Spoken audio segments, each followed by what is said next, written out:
নমস্কার বন্ধুরা, welcome back to my channel. আজকে ছিল চিলড্রেন্স ডে, যার জন্য রিমোর হাফ ছুটি হয়েছিল। স্কুলে অবশ্যই যেতে হবে নোটিশ দেওয়ায় আমি ওকে স্কুলে পাঠিয়ে দিয়েছি। তো আবার যথারীতি তিনটে রেসিপি শেয়ার করছি। তিনটে রেসিপির মধ্যে আপনারা প্রত্যেকেই এগুলো হয়তো সবই জানেন, তাও আমি আমার মতো করে যেরকম রান্না করি শেয়ার করছি। তো এটা প্রথমে করছি চিংড়ি মাছ দিয়ে বাঁধাকপির তরকারি। তো প্রথমে চিংড়ি মাছগুলোকে ভেজে নিচ্ছি আমি। ওই তেলের মধ্যেই আগে চিংড়ি মাছগুলো দিয়ে দিই, তারপরে হলুদ আর নুন দিয়ে নাড়তে থাকি।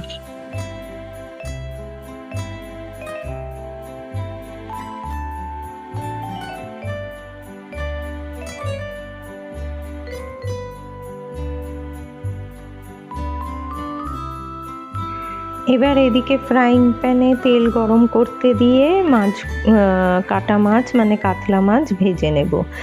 তো সবসময় মাছ ভাজার নিয়ম হচ্ছে তেলটা ভালো করে গরম করে তবে মাছ ছাড়তে হয়, তাহলে মাছ ভাজা মানে মাছগুলো তলায় আটকাবে না। যদিও এটা ফ্রাইং প্যান, তবুও ননস্টিক প্যান, তবুও।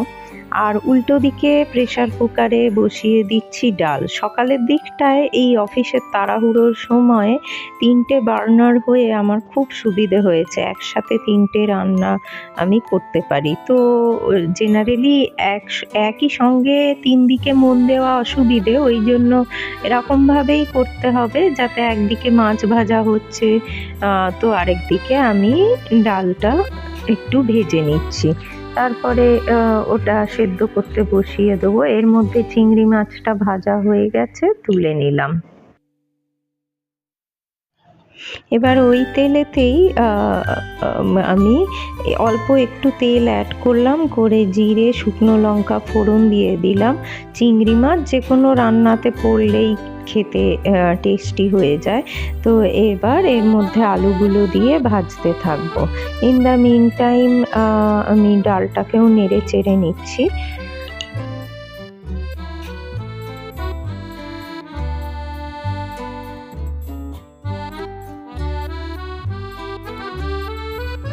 আঁচকে সবসময় আস্তে করে রান্না করলে কোনো রান্নাই পুড়বে না, অথচ ভালোভাবে রান্না হবে।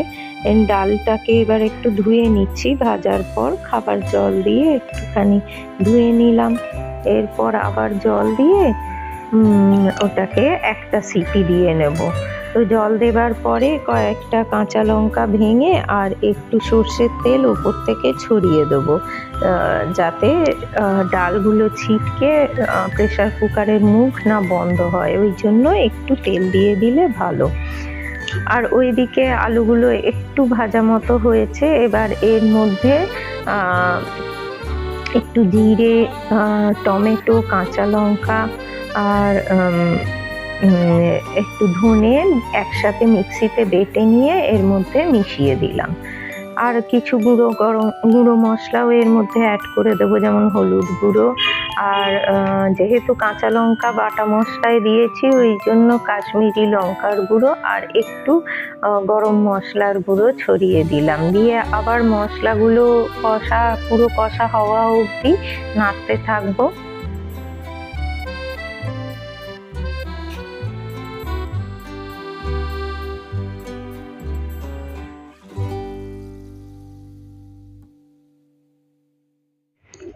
মিক্সির বাটি ধোয়া জলটাই দিয়ে আমি একটু একটু করে মশলাটা কষতে থাকছি। যে কোনো রান্নায় মশলা কষার ওপরেই রান্নার টেস্ট হয়।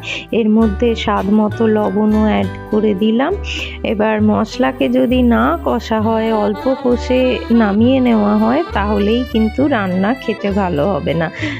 ওই জন্য দেখবেন একই মশলা দিয়ে রান্না করছে, কারুর রান্না খেতে অত্যন্ত সুস্বাদু, আবার কারুর অত সুন্দর হয় হয় না, এটা মশলা কষার উপর ডিপেন্ড করে। আর এবার আমি বাঁধাকপিগুলো দিয়ে দিলাম। বাঁধাকপিগুলো ভাপিয়ে নিইনি, কারণ এখন তো একটু ঠান্ডা পড়ে গেছে আর বাঁধাকপিটা কচিও ছিল। আর একটু কচকচে ভাব থাকলে কি সুবিধে, খেতে ভালো লাগে। ভাপিয়ে নিলে একদম নরম হয়ে যায়, কিন্তু এই কড়াইতে একসাথে কষতে কষতে ওটা যখন নরম হবে, হালকা একটা মচমচে ভাব থাকবে, ওইটা খেতে বেশি ভালো লাগে। তো এই চাপা দিচ্ছি, মাঝে মাঝে খুলছি, আবার নেড়ে নিচ্ছি, এইভাবেই হতে থাকছে। আর এদিকে ডাল সেদ্ধ হয়ে গেছে, নামিয়ে নিয়েছি। আর বাঁধাকপিতে লাস্টে এই একটু চিনিও ছড়িয়ে দিলাম, অল্প 2-4 দানা স্বাদ মতো। আমরা ঘটি তো ওই জন্য একটুখানি চিনি অনেক রান্নাতেই অ্যাড করি। এবার লাস্টে চিংড়ি মাছগুলো দিয়ে দিলাম। তো নিরামিষের মতো করেই করলাম, কোনো পেঁয়াজ রসুন পড়লো না, কিন্তু চিংড়ি মাছটা দিলেই খেতে ভালো হয়ে যায়। তো বাঁধাকপিও হয়ে গেছে, এপাশে মাছ ভাজাও উল্টে পাল্টে 2 পিঠ ভাজা হয়ে গেছে, তুলে নিয়েছি। এবার ও আরেকটু তেল দিয়ে ওর মধ্যে জিরে ফোড়ন দিয়ে পেঁয়াজ রসুন কাঁচা লঙ্কা টমেটোর একটা পেস্ট বানিয়ে দিয়ে দিয়েছি। ইচ্ছা করলে আপনি গোটা জিরেও ওই একই সাথে বেটে নিতে পারেন। আমি একটু গুঁড়ো মশলা যেমন গুঁড়ো জিরে আর হালকা অল্প একটু গরম মশলা গুঁড়ো আর কাশ্মীরি লঙ্কার গুঁড়ো রং হবার জন্য অ্যাড করে এবার এই মশলাটাও কষতে থাকছি। এর মধ্যে লবণও দিয়ে দিয়েছি। তো এইভাবে কষতে কষতে এবার ওইদিকে ডালটা সাঁতলে নেব, তার জন্য ঘি দিলাম। আমি পুরোটাই ঘিতেই সাঁতলাবো। একটু হিঙের গুঁড়ো আর গোটা জিরে শুকনো লঙ্কা আর একটু কারি পাতা অ্যাড করলাম। কারি পাতার টেস্ট ভীষণ ভালো লাগে, গন্ধটা, টেস্ট নয়, কারি পাতার গন্ধ আর হিং একসাথে করলে ডালের অসাধারণ একটা গন্ধ আসে। এবার একটু আদা বাটা দিয়ে দিলাম। এপাশে মশলাটা ভালো করে কষছি মাছের, আর ওদিকে ডালের ফোড়ন দেবার মশলাটাও কষে নিচ্ছি। তো কারি পাতা খাওয়া খুবই উপকারী, তো এই জন্য চেষ্টা করি কারি পাতা দিয়ে ডাল বা অন্যান্য সাম্বার এইগুলো করবার। এবার ডালটা ঢেলে দিলাম। নতুনত্ব কিছুই নেই, সবাই করে, তবু আমি আমারটা শেয়ার করলাম। এবার এতে লবণ দিয়ে দেবো, আর লাস্টের দিকে যখন ফুটে যাবে ডাল তখন একটু চিনি দিতে হবে।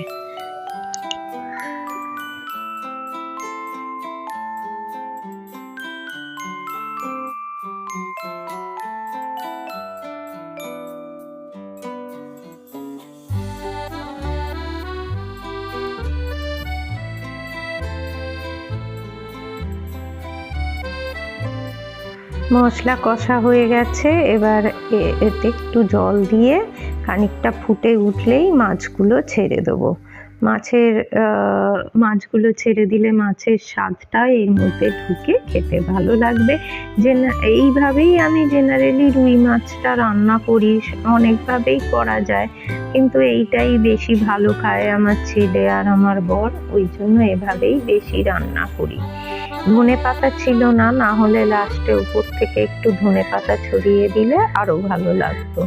ওপাশে ডালও ফুটে গেছে আর মাছও এপাশে ফুটে গেছে। এই যে ডালে লাস্টে একটু চিনি দিয়ে দিলাম, মুগ ডালেই চিনি দিই, মুসুর ডালে চিনি দিই না। তো রান্না কমপ্লিট। এবার এইদিকে এই যে আমি বলেছিলাম না, আমার খাবার জলের আউটলেট দিয়ে যে অ্যাকোয়াগার্ড দিয়ে জলটা বেরিয়ে যায় সেটা জমিয়ে রাখি, এবার সেটাই তুলে নিচ্ছি রিমুকে চান করতে পাঠাবো বলে। তো ওটা জমা করে প্রায় আমাদের 3 বালতি মতো জল হয়ে যায়। এরপর বেরিয়েছিলাম একটু মার্কেটে। রিমুর আজকে হাফ ছুটি, তাই ফিরে এসেছিল। তারপর চান খাওয়া করে আমরা বেরিয়েছিলাম, একটু টুকটাক কেনাকাটা ছিল। তো বেশ ভিড় হয়েছে, কারণ আগামীকাল গুরু নানক বার্থডে আছে, ওই জন্য। তো এই যে আপেল আর কলাগুলো কিনে এনেছিলাম, এনে মিনিট 5-এর জন্য ওতে একটু জলে ভিজিয়ে রেখেছিলাম সামান্য পরিমাণে, ওই ডিশওয়াশার লিকুইড মিশিয়ে, এতে ধুলো ময়লাগুলো বেরিয়ে যায়। এরপর ওই জলটাতেই আমি এক ট্রে ডিম কিনে এনেছি, সেই ডিমগুলো ডুবিয়ে রাখবো 5 মিনিটের জন্য। তারপরে ডিমগুলোকে একটা হালকা স্কচ ব্রাইট দিয়ে ঘষে ঘষে তুলে রাখবো, তাতে ডিমের গায়ে ময়লাগুলো বেরিয়ে যাবে। তো এইভাবে কিনে আনার পরেই যদি এগুলো পরিষ্কার করে নেওয়া যায়, তাহলে যখন রান্না বা খাওয়ার টাইম হবে তখন আবার নতুন করে ধুতে হবে না।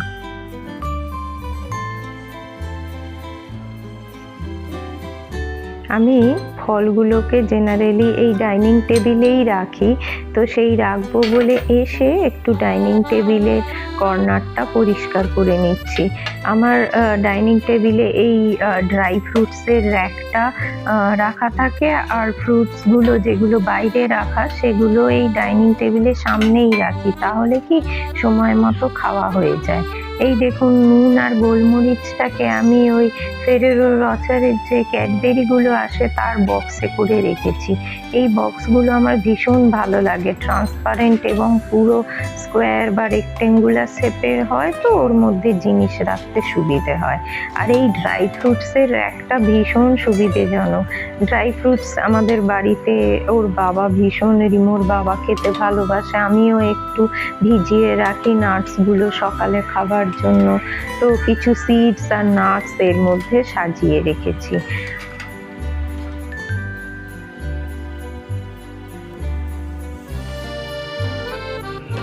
সবকিছুই আমি বাস্কেটে রাখতে পছন্দ করি, ওই জন্য এপাশেও একটা ট্রান্সপারেন্ট বাস্কেটে কিছু মৌরি আর হজমিগুলির 2টো কৌটো, আর সঙ্গে একটা মোমবাতিও রেখে দিয়েছি যদি হঠাৎ লোডশেডিং হয় তার জন্য। আজকে এটুকুই শেয়ার করলাম, বিদায় নিচ্ছি। সবাই ভালো থাকবেন, নমস্কার।